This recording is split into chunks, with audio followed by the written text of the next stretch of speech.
Good evening, everyone, and welcome to the special board meeting of Tuesday, September 3rd, 2024. I'd like to call this meeting to order and begin with the land acknowledgement. The Durham District School Board acknowledges that many Indigenous nations have outstanding relationships, both historic and modern, with the territories upon which our school board and schools are located. Today, this area is home to many Indigenous peoples from across Turtle Island. We acknowledge that the Durham region forms a part of the traditional and treaty territory of the Mississaugas of Scugog Island First Nation, the Mississauga peoples, and the treaty territory of the Chippewas of Georgina Island First Nation. It is on these ancestral and treaty lands that we teach, learn, and live. Are there any declarations of interest? Seeing none, there are no declarations of interest at this time. May I have a mover and a seconder to adopt the agenda? Trustee Cunningham and Trustee Linton, all in favor? That motion carries. We have recommended action this evening in two parts. I'll be calling on General Counsel Patrick Cotter to begin with the 5A to introduce to us the amendments to the bylaws around attendance. This is in compliance with the Ministry Trustee Code of Conduct guidelines that were brought down to us towards the end of August. General Counsel Cotter, when you're ready. Thank you, Chair Thatcher, and through you.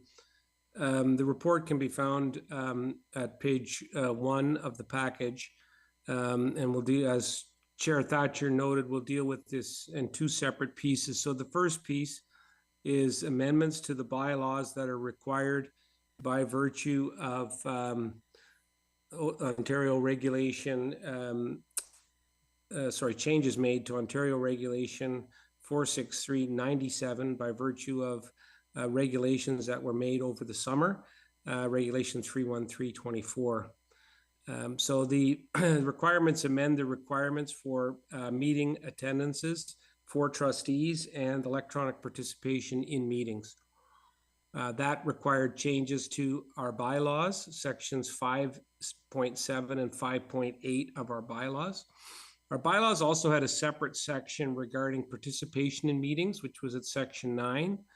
That section has been deleted and the relevant provisions have been moved into the new section 5.7. So all the new language is now found at section 5.7, and then we would be removing the old 5.7, 5.8, and removing the old section 9. The new requirements call for in-person attendance by trustees at all regular board meetings. And if a trustee wants to attend a regular board meeting or a committee of the whole meeting virtually, they are to provide written reasons to the chair of the board and the request to attend virtually. The chairs provide written approval before the start of the meeting. And absent that approval, the trustee would be deemed absent from the meeting for the purposes of the provisions of the Education Act that it provides that a trustee would vacate their seat if they miss 3 regular board meetings in a row. The provisions of the Education Act that allow the Board of Trustees to authorize a trustee to be absent for 3 meetings, those provisions remain in place. So even if the chair did not provide approval, trustees may still avail themselves of the statutory provisions to seek authorization from the board to be absent for a certain number of board meetings. Those provisions have not changed. In addition, the board does have a trustee accommodation policy which preserves the integrity of private or confidential medical records if that is necessary to make a request. And that policy can be relied upon in submitting any request for virtual attendance or any other accommodation to the chair. So the relevant provisions are found in the, I'm just pulling it up in the package.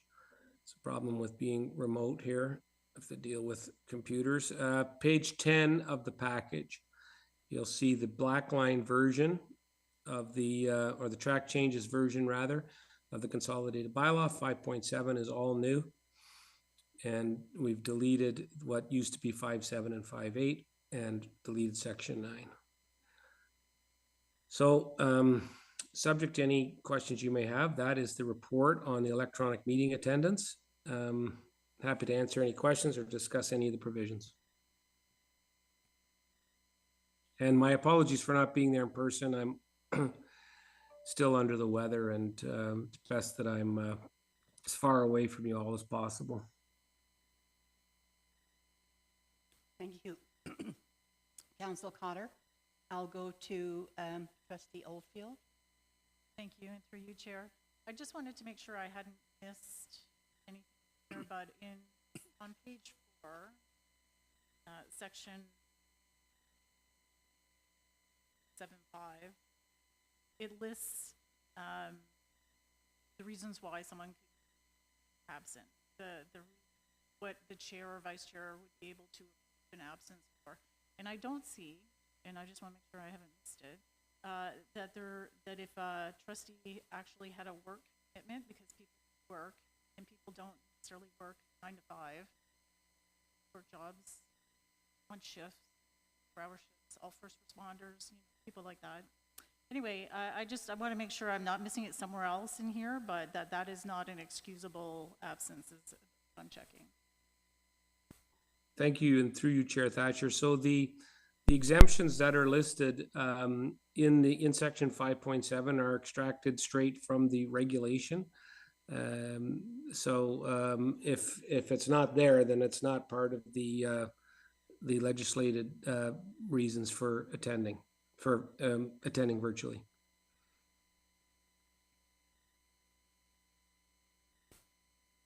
Trustee Edwards. Thank you. And just to start off with that, this regulation came back out the end of basically July, looking at enforcement, some of the enforcements by August 28th, when boards are generally enjoying maybe some holiday time. And so it was really upsetting to see that this regulation and what they were required for boards to do. I can honestly say that not all boards managed to make the changes by the August 28th deadline. I just had to say that again, that there seems to be the ministry forgetting that this is considered a part-time job, and that last-minute changes to regulations and expecting boards to comply is really unprofessional and does not respect the role of the trustee. Anyways, I have a couple of possible changes, and to deal with, I'll deal with the easiest one first, and that's in section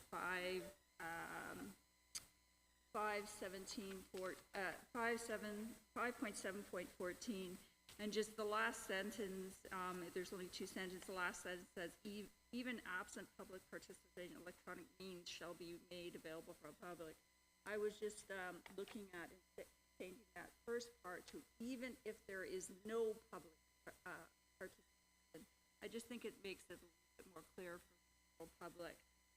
So that was sort of the first easy one that I think that is okay. My other issue is around 5.7.10 because again there's different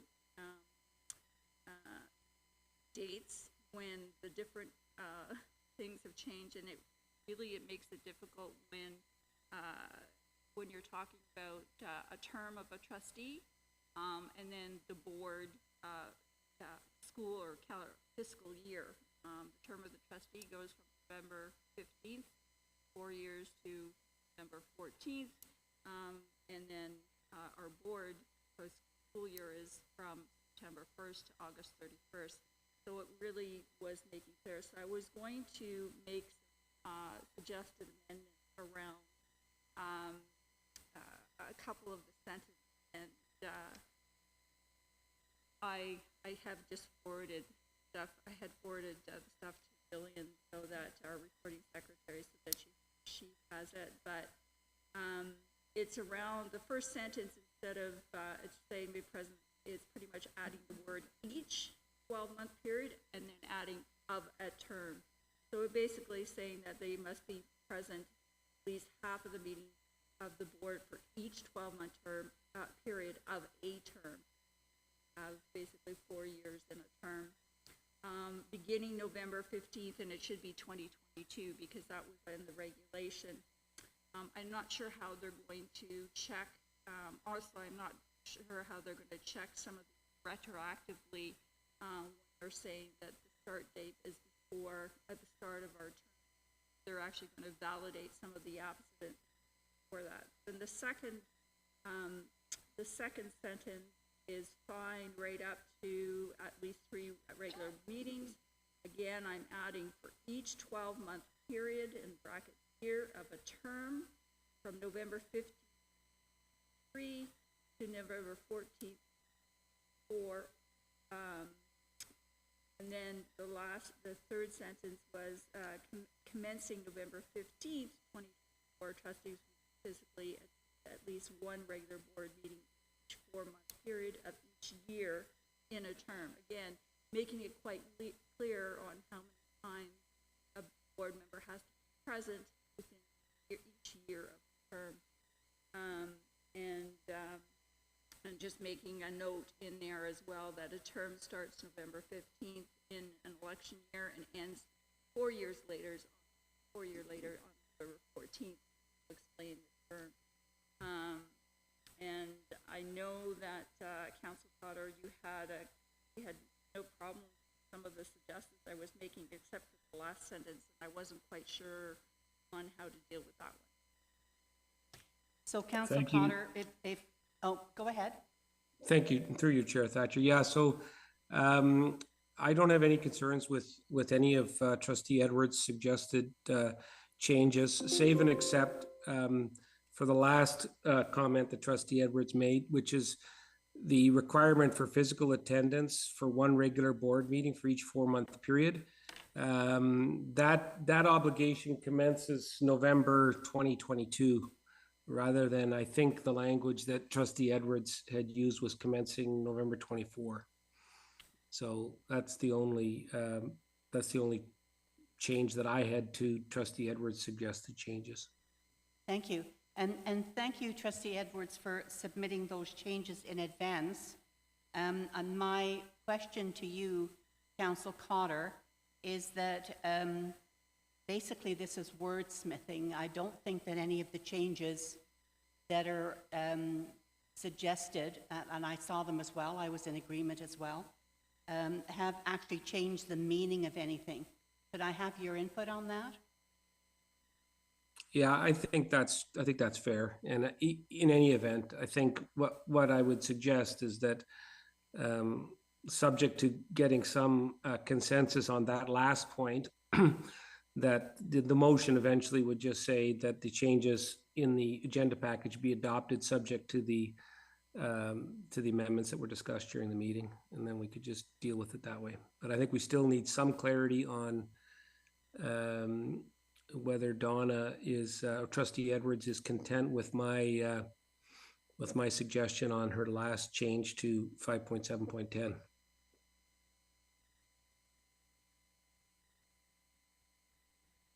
Yeah, and I have no problem with that change. However, the only thing is, again, is who's going to go back and check 2022 to ensure that we've attended one meeting quarter of each year in person. it bothers me, actually. from Well, that. you'll note, and through you, Chair Thatcher, you'll note, Trustee Edwards, that the minimum attendance requirements that are set out in 5.7.10 do not at this time trigger any deemed vacancy under the Education Act. So difficult to track, and also there are no vacancy consequences related to those absences yet in terms of the provisions that are in force now. So it's no, So Trustee Edwards, would you like to put forward the motion as suggested by Council Cotter?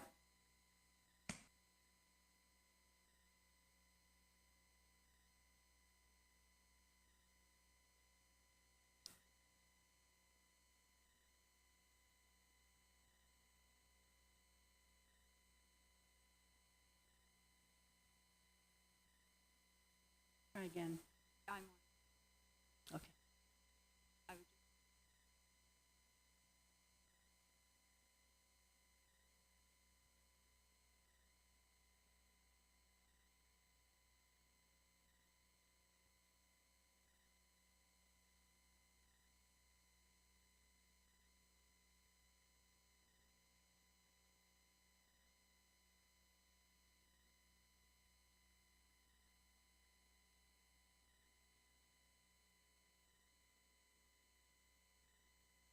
And I think you've timed out too.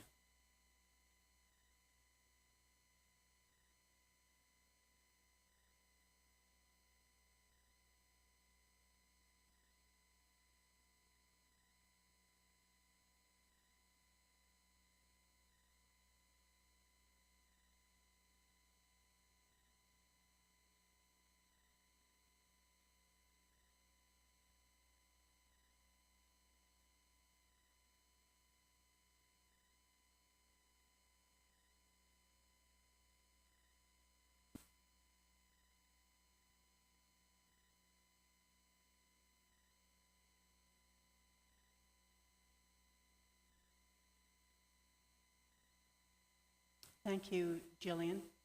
The changes are up on the screen. Just wordsmithing, nothing has affected the actual meaning of each section.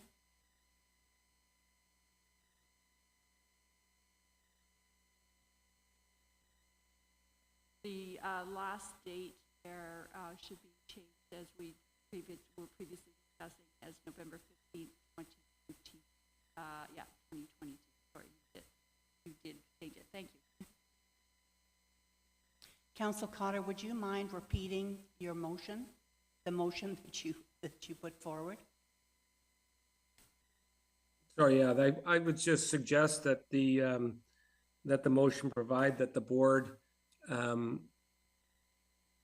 amend the bylaws as set out in the agenda package, subject to the additional changes as shown on the screen that were brought forward by Trustee Edwards.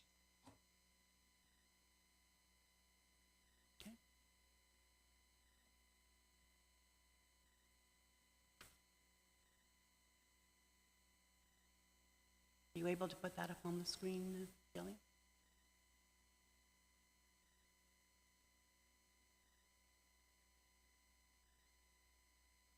And I'm looking for a seconder.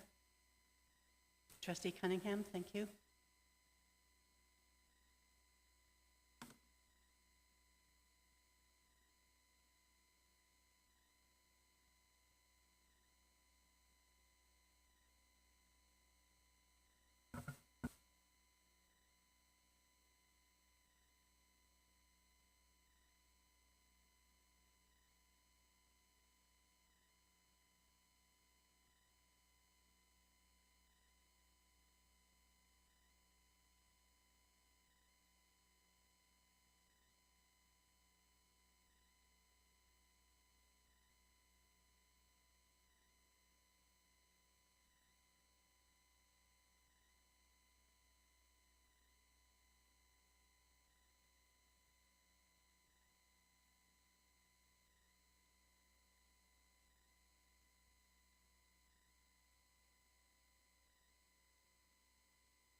We have the motion up on the screen. It has been moved and seconded.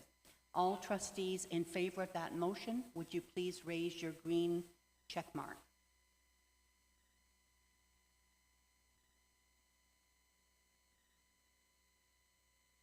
That motion carries. Thank you. I think some of the trustees did time out, so if you have a question, please just let me know. Trustee Brown. Thank you, and through you, Chair. I just want some clarification. This attendance of meetings, does this also include student trustees? Sorry, could you repeat that? The attendance of meetings bylaw, does this include student trustees? No, this applies to members of the board. Thank you.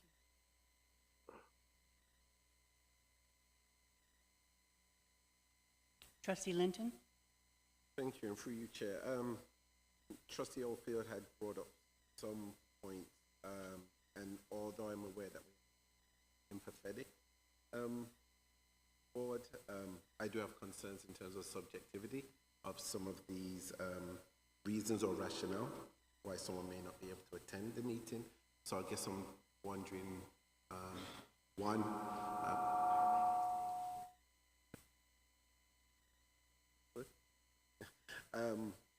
so I guess someone like, you know, it was mentioned around work commitment, but I see nothing about a trustee, safety of a trustee, feeling unsafe to attend the meeting. There's nothing about that there. Doesn't specifically speak around grief or loss. Someone loses a family member, although it might be covered in general by some pieces here. And also see it doesn't speak about like tracking this from an equity, from an equality lens, i.e. are trustees, one trustee is approved not to attend the meeting for one reason. Are we tracking that all other trustees did in the same? So I see nothing about that in here. So I'm maybe looking for some guidance from Council Carter in terms of the discussion around, you know, maybe doing a bit of a deeper dive in terms of what are some of the reasons and rationale why someone missed a meeting, and then other pieces around making sure that this is done from an equitable lens and all trustees are treated fairly. Thank you, Trustee Linton, and through you, Chair Thatcher. So these exceptions to physical attendance were brought down by the legislature, by the Minister of Education through the regulations. We've just adopted them verbatim, as we are required to do. So in terms of the rationale, I really can't speak to that. It's some of these were traditionally in there.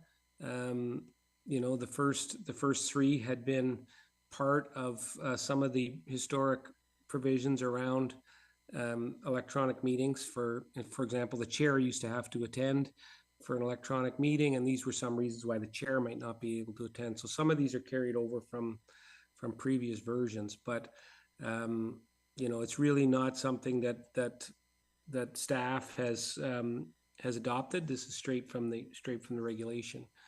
Of course, if you do not fit within this, within the exception, and a trustee cannot physically attend, there is nothing preventing a trustee from not attending, right? It's just if you miss 3 in a row, then you vacate your seat. So if you can't make a meeting, you can't make a meeting. There's nothing wrong with being unable to attend a regularly scheduled board meeting if you can't make it. Where trustees get into difficulty is if they're about to miss their third meeting in a row. In terms of the one-off, it's not really an issue. Now, the other point that I did raise is that the board always has authority to authorize an absence. So this new provision allows the chair to approve a virtual attendance, but provisions that allowed the board to authorize the member to be absent are still there. So and these has traditionally been applied if somebody has a family emergency or some type of sick leave or that type of thing. Boards have always had that authority. So if there's an extraordinary circumstance and for whatever reason, trustee can't get the approval submitted or can't get the approval made by the chair, trustee can always go to the board and ask the board to exercise discretion to authorize the absence, even though it may be outside of one of these listed criteria for electronic attendance. But that would be something that would have to go to the board. It would be outside the authority of the chair to approve it under this section, but the board has broad authority to authorize an absence.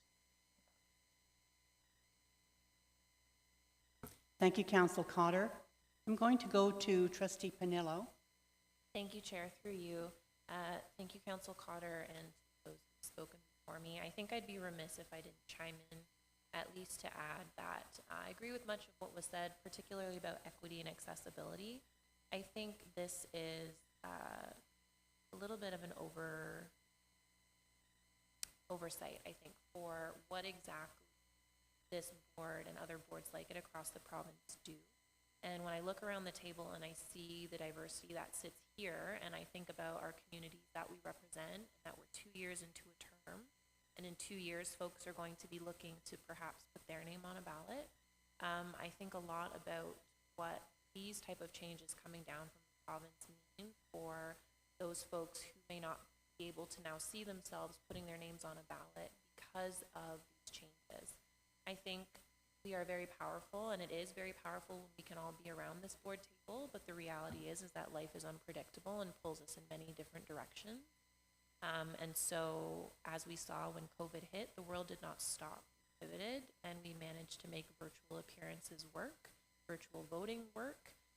And so the removal of that as an ability for people to access when they are navigating all the rest that life has to offer them, I think is quite inconsiderate. And so would ask perhaps that either this is brought forward by OPSPA, perhaps on behalf of our board as something to advocate for, or maybe it's something that our board itself can advocate for.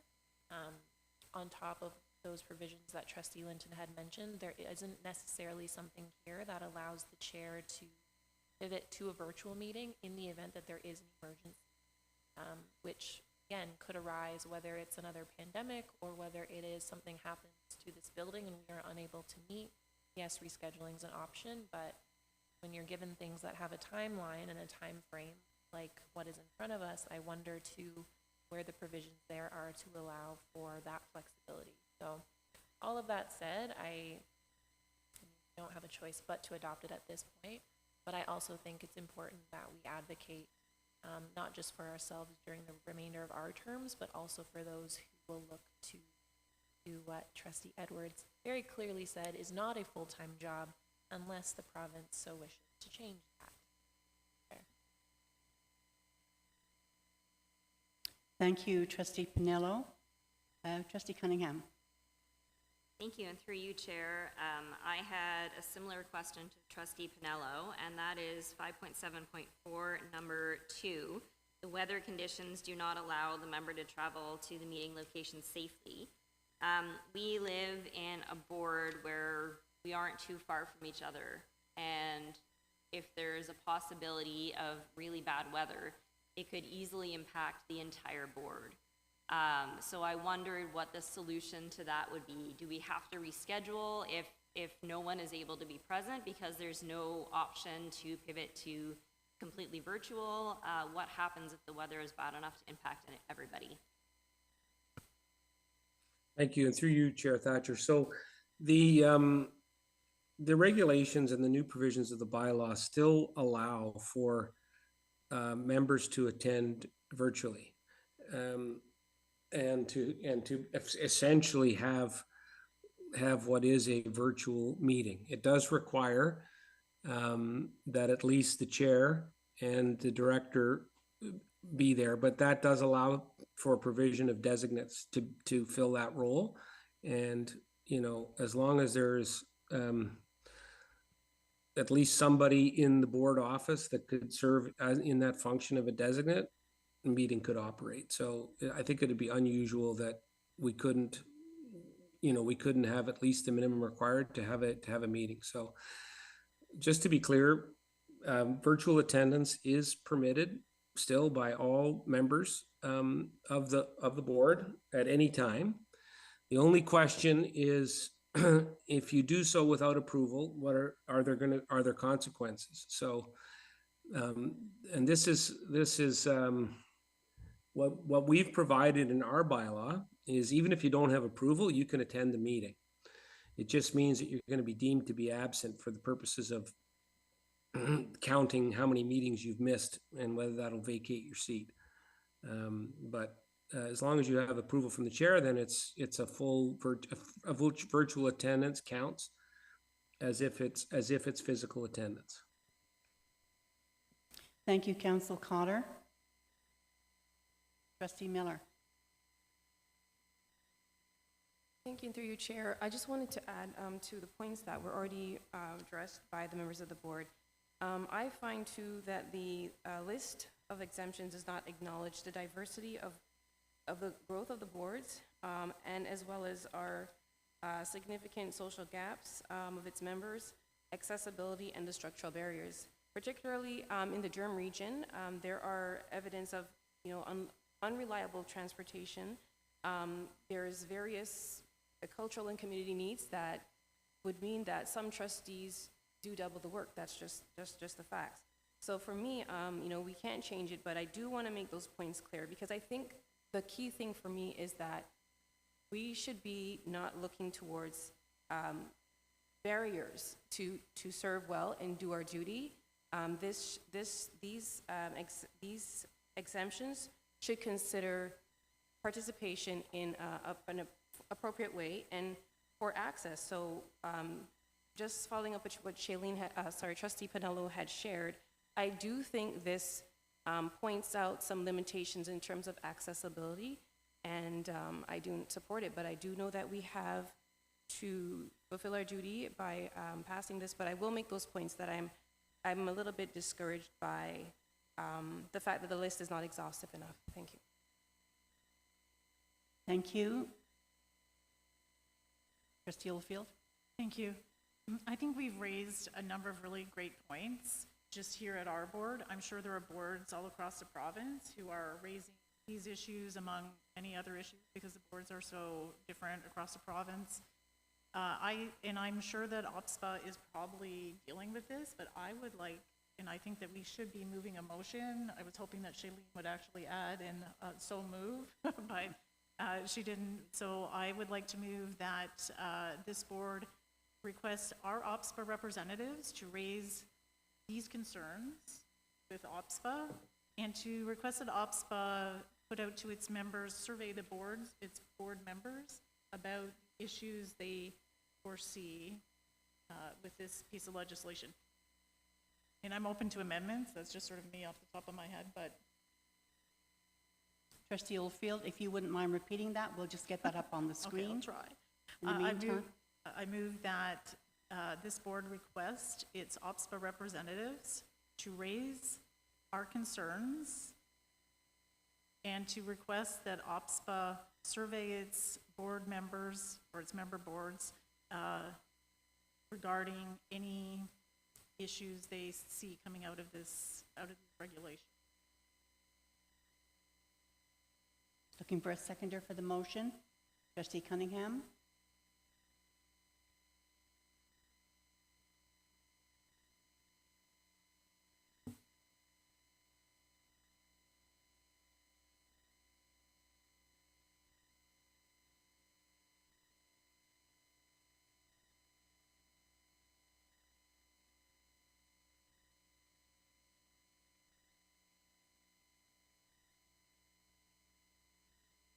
Waiting.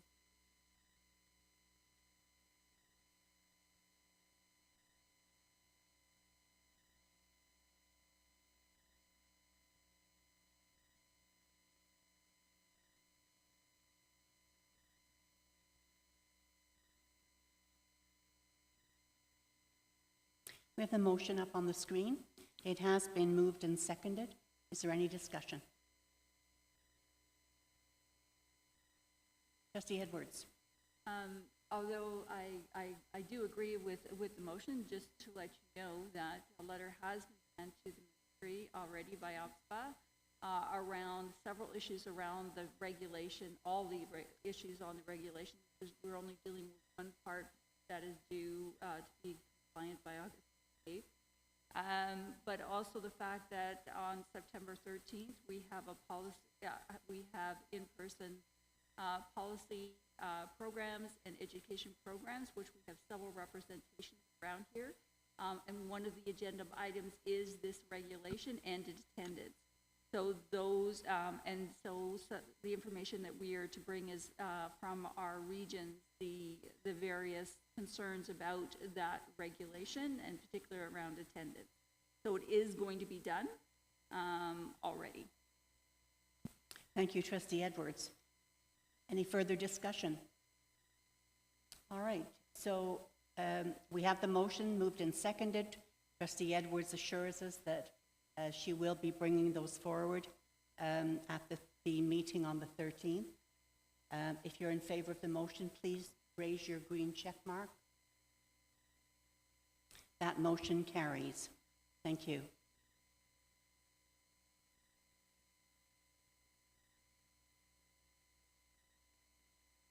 Trustee Cunningham? Thank you, and through you, Chair, back to the rest of the bylaws. I would like some clarification on a denied request being sent to the board for approval. So, for example, if a board member is away at a conference, whether for the DDSB or their job, that's not one of the allowable reasons for being absent, but can the board overrule those circumstances and vote to allow them to participate virtually despite that? Thank you for the question, and through you, Chair Cunningham, Chair Thatcher. So it's really two separate tracks, and they're both available to trustees. So if a trustee wanted to attend a meeting virtually, they can submit the request to the chair to attend the meeting virtually. That's always an option. If for whatever reason the approval's not requested or the approval is not granted, trustees always have the option to have the board approve an absence. As you say, maybe they're on a board business trip out of country, etc., and the board would just approve that absence or that leave of absence, irrespective of the chair approving or not approving a virtual attendance. So it's two separate tracks. Both are available, and the fact that the chair denies a request for virtual attendance, in my opinion, does not preclude a trustee from bringing a request to the board for authorization to be absent for that same meeting. It's not an appeal, but it effectively resolves the same question. Thank you, Chair. Councillor Cotter. Are there any further questions, any further discussion around this particular section of our bylaws? Attendance at meetings, section 5.7.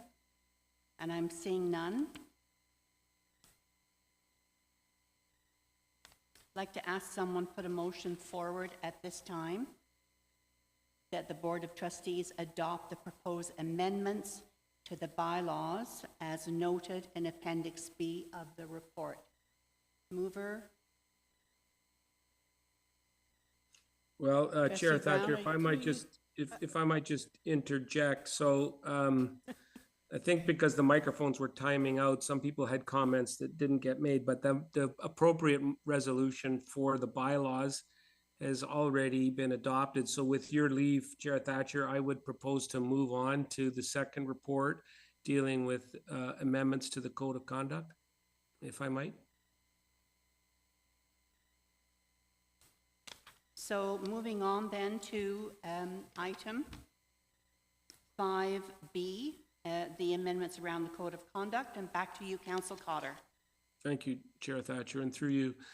So this report can be, I just have to open my agenda package here, can be found at page 16 of the agenda package. And again, these are amendments that are required by virtue of a regulation that was filed on July 29th. and this requires amendments to the board's code of conduct. There are really two minor amendments. The first is to the treatment of confidential information, one minor cleanup there, which I'll take you to, and the second was around the acceptance of gifts by trustees and tightening up those requirements to more closely track or to directly track the language in the regulation. So those are the two changes. And if you just look at the agenda package, page 20 of the agenda package, section 6.16, that is the change around confidential information. We just wanted to, I think the way it was drafted was probably fine, but this more closely tracks the language in the regulation. So that's one change there. And the next change is down at clause 6.28.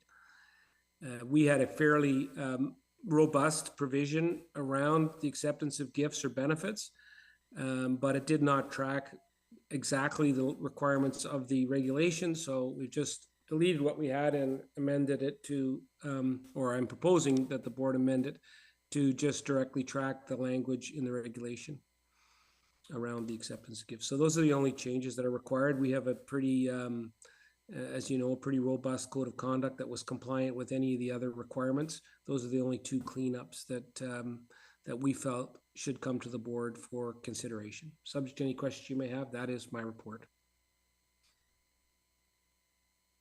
Thank you, Councillor Cotter.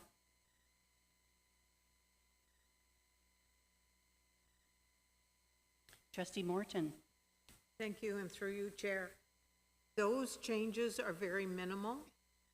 So I'm looking at the conclusion on page 17, and I would be willing to put forward that motion that the Board of Trustees adopt the proposed amendments to the board member code of conduct as noted in Appendix B of the report.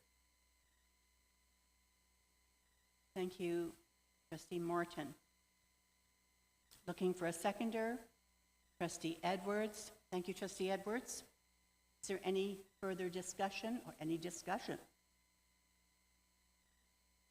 And I'm seeing none. So we have a motion. It is shown there on page 17. It is moved and seconded. If you're in favor of that motion, could you please raise your green check mark? That motion carries. As there is no further business, I'm looking for a mover and a seconder to adjourn this special board meeting. Trustee Brown and Trustee Panillo. Thank you. This meeting is adjourned.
Good evening. I'll now call the Standing Committee meeting of September 3rd to order. Let's start with the land acknowledgement. The Durham District School Board acknowledges that many Indigenous nations have long-standing relationships, both historic and modern, with the territories upon which our school board and schools are located. Today, this area is home to many Indigenous peoples from across Turtle Island. We acknowledge that the Durham region forms part of the traditional and treaty territory of the Mississaugas of Scugog Island First Nation, the Mississauga peoples, and the treaty territory of the Chippewa of Georgina Island First Nation. It is on these ancestral and treaty lands that we teach, learn, and live. Are there any declarations of interest? Seeing none, there are no declarations of interest. Can I please have a motion to approve the agenda as distributed? Trustee Cunningham? All those in favor? Opposed? It's carried.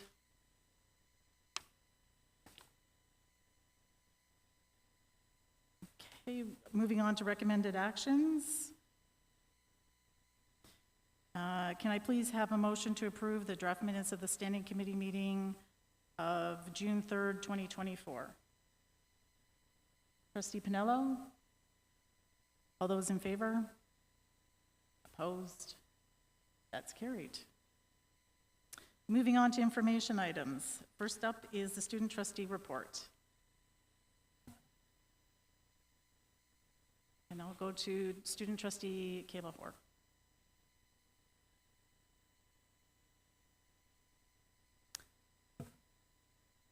Thank you, and through you, Chair.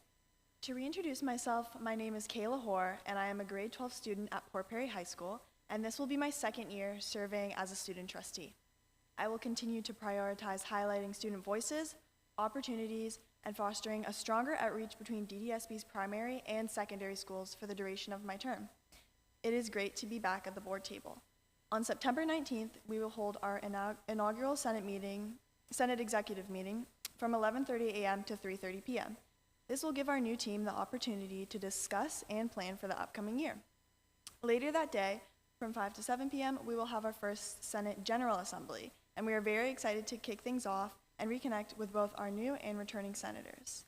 For my co-student trustees beside me, this is their first time at the board table. I would now like to give them the opportunity to introduce themselves.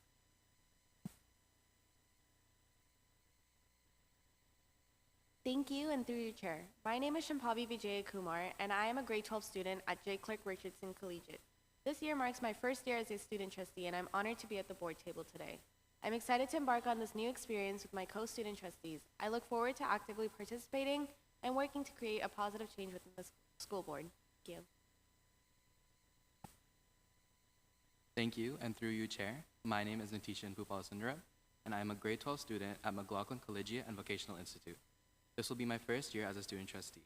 It's an honor to be here and represent the student voice at the board table.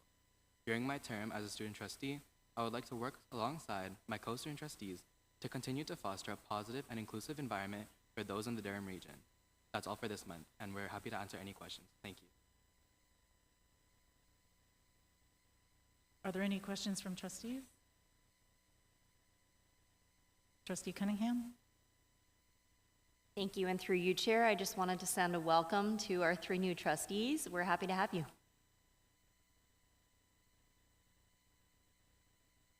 Okay, seeing no other questions, we'll move on to the OPSPA report. Trustee Edwards?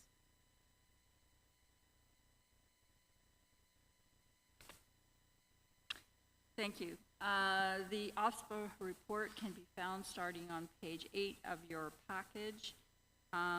Just some highlights in that several of the trustees attended the Canadian School Board Association Congress, as well as the Ontario School Board Association's annual general meeting between July 3rd and 5th in Toronto. Our new executive has been elected, and so we have Kathleen Woodcock from Waterloo, who is our president. We have Kathleen Peru from near North, I believe it is. And then there is Michelle Arts from Toronto District School Board as the 3rd vice president. as well as several members around this table are members of the working groups that have been established. We have Kelly Miller, who is on the Education Programs Work Group, as well as the Policy Development Work Group. Christine Thatcher is the alternate for the one of the alternates for Central East for the Education Working Group, and Stephen Linton is also an alternate for the Policy Development Working Group. And myself, I'm on the Policy Development Working Group as representative for East. The annual report, OSPA annual report, was also released, and it can be found online. And as everybody knows, that the biggest news when it came to legislative business was the resignation of the Minister of Education after, I believe, 10 days from Todd Smith, and the new Minister Jill Dunlap, MVP from Simcoe North, became the new Minister of Education. And as well as what we had just had to deal with is that a memorandum was sent out to all boards July 30th regarding the changes of code of conduct and attendance at meetings and integrity commissioners. And some of the compliance dates were, for some of that was, first one was August 28th. Boards were very displeased that this was sent out during the summer. When most boards did not meet, and the compliance date was also, first compliance date was also before boards are usually return from summer break. And that is my report. Thank you. Any questions for Trustee Edwards? Seeing none, we'll move on to the next item, which is the Trustee Professional Learning Report, Canadian Congress of Black Parliamentarians Conference. And I believe I'm going over to Trustee Miller. Thank you, Chair. Firstly, I'd like to thank my colleagues and Trustee Linton, Trustee Brown, and Trustee Penello for suggesting that I would bring this forward. So from August 7th to the 9th, trustees from DDSB joined other elected officials all over Canada at the Canadian Congress for Black Parliamentarians, the CB meeting. This was a 3-day event, and it was an awesome and invaluable opportunity for elected officials from the Black community to connect, share experiences, strategize on ways to support and advance the interests of our communities, with a particular focus this year on members of the Black community. Key highlights were the renaming of the Congress was one of the most significant outcomes of this year's Congress event. The renaming of the event was to better reflect the diversity and representation from various levels of government. It was unanimously agreed that the Congress should now be known as the Canadian Congress of Black Politicians. This change underscores the inclusive nature of the Congress and the importance of recognizing the contributions of Black leaders across all tiers of governance in Canada. Another notable moment was the transition of leadership within the CCBP. The chair role was passed to 3 new representatives, including myself. This change in leadership brings fresh perspectives and renewed energy to the Congress and reflects all tiers of politicians. We are confident that myself and along with the co-chairs will continue to steer the Congress towards greater achievements. So for support for the next generation, there was a great discussion focusing on how better we will support the next generation of new leaders within the Black community. DDSB trustees and other elected officials engaged in meaningful conversations about barriers that young people face across Canada. We explored strategies and solutions and how we could help them achieve their goals and aspirations. The focus on supporting youth empowerment is critical as we work to ensure that the next generation is equipped to lead and contribute meaningfully to society. Another interesting opportunity was our tree planting exercise. It was a historic moment in which we had a symbolic gesture to our commitment to environmental stewardship and community building. Participants, including the DDSB trustees, and the Speaker of the House, Greg Fergus, took part in a tree planting exercise. The activity served as a reminder of our collective responsibility to contribute positively to Canada's ecosystem and was a positive demonstration of our shared purpose. In conclusion, the Canadian Congress for Black Politicians was a resounding success, providing us with tools, connections, and inspiration. We are excited to implement the insights and strategies gained during the Congress and continue our networking, and look forward to the positive impact this will have on our students and the broader community. Thank you, Trustee Miller. Any questions from trustees? Seeing none, we'll move on to item 7, which is correspondence. It's response letter from the Ministry of Education on the Education Development Charge legislation, EDCs. And just to, I think it's worth refreshing people's memory. In March 26, 2024, Chair Thatcher sent a letter to the Minister of Education outlining some of the challenges that we have. And just to refresh everyone's memory, 5th paragraph in our letter, the DDSB's EDC background study dated February 13th, 2024 was submitted in February for the ministry's analysis of a required 15-year projected needs by our consultant, Quadrant Advisory Group Limited. The study identified our current EDC deficit at $116.5 million, which is a direct result of higher land prices, increased borrowing costs, and our inability to collect the equivalent of a calculated EDC per residential unit, given that the charge is capped at an allowable increase of $300 per residential unit. Additionally, as the DDSB's financial shortfall occurs well beyond the next 15 years, almost 56% of the net education land costs are unfunded, provided that costs do not increase. Unfunded, provided that costs do not increase.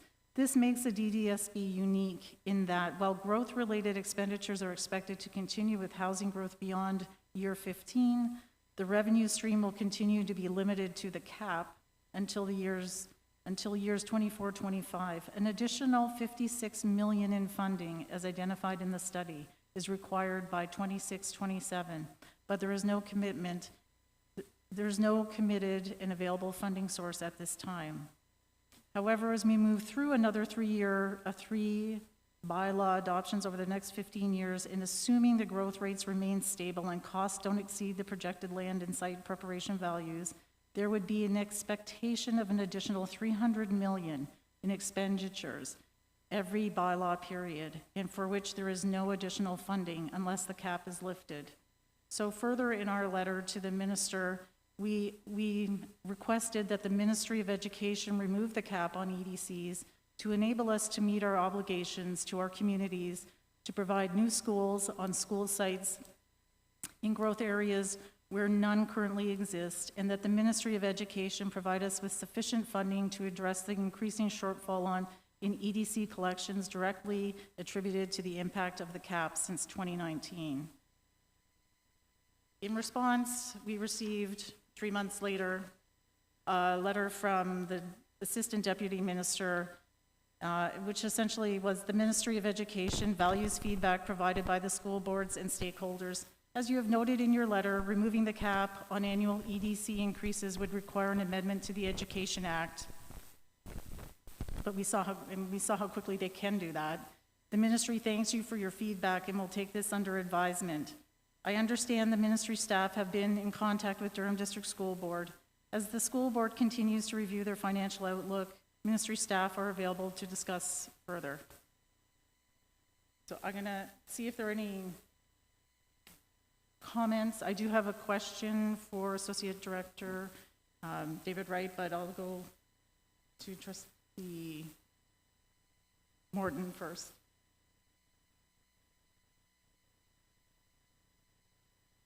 Thank you, and through you, Chair. I'm looking at the response which we received on June the 25th, and they say, I understand ministry staff have been in contact with our board. So I expect that they are connecting with Associate Director Wright. I'm curious to know what messaging they are providing to us, and are they considering the amendment that is necessary? Thank you. Through you, Madam Chair, I do believe that staff at the Ministry of Education understand the position we're in and understand the long-term implications. I think that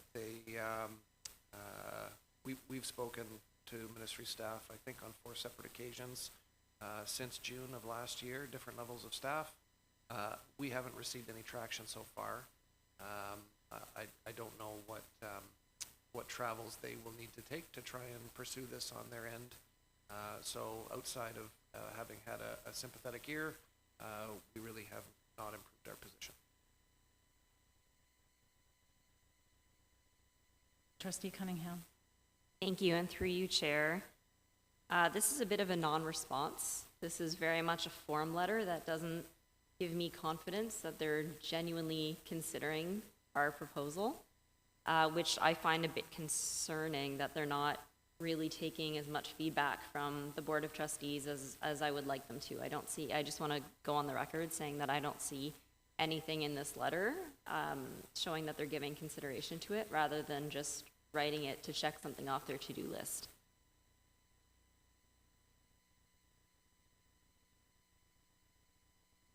Seeing no further questions, I'll move on to item 8, memos.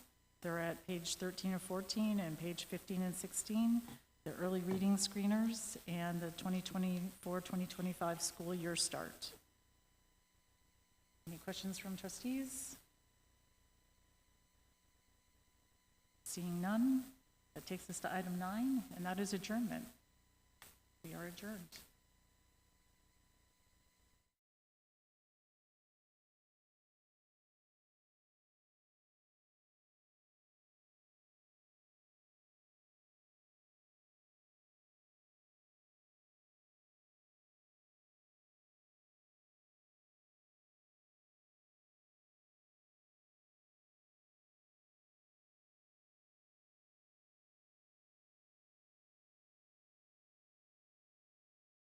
That has been a question.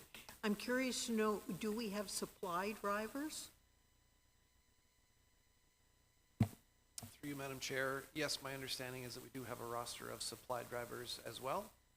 And just an anecdote, there were a number of emails going back and forth between transportation and schools today. Lots of new drivers, some construction, some mechanical difficulties, all things expected. But all the buses ran today and all the kids got home safe. Thank you. So we're moving in the right direction. Thank you. Okay, seeing no further questions or comments, this meeting is adjourned.